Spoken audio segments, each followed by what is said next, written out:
Hello, this is Sunil Ladekar. My project is AWS SDK for iOS. Here is an agenda.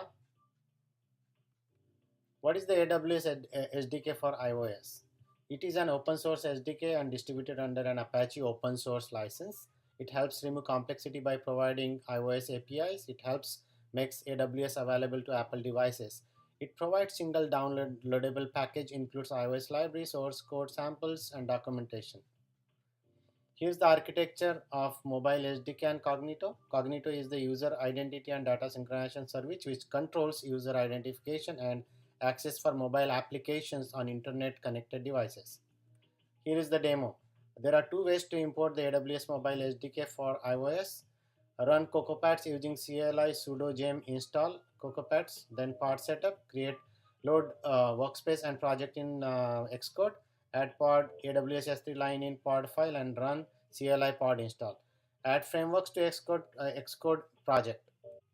Log into AWS console and then create a S3 bucket with read-write permission and IAM roles for Cognito. Create an AWS Cognito ID pool and rules. Create and import workspace project files in Xcode. Here is my workspace and then the GoZip Xcode project. Add all the constants to constant.m file in Xcode project.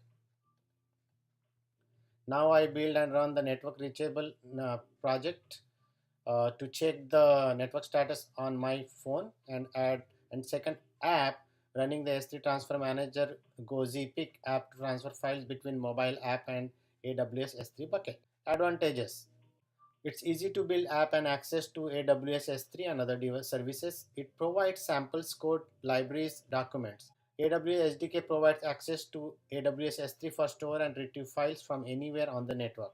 Limitations: it does not support iOS 5 and older versions. Uploading large files can be error prone and slow. Scalar values are not supported. Save operations are not guaranteed. Conclusion: demonstrates mobile S3 app and network app. Project provides the guide to develop the mobile app using AWS SDK for iOS. For detailed information, you watch my 15 minutes video. Here are the links to project reports, application code, and YouTube. Thank you.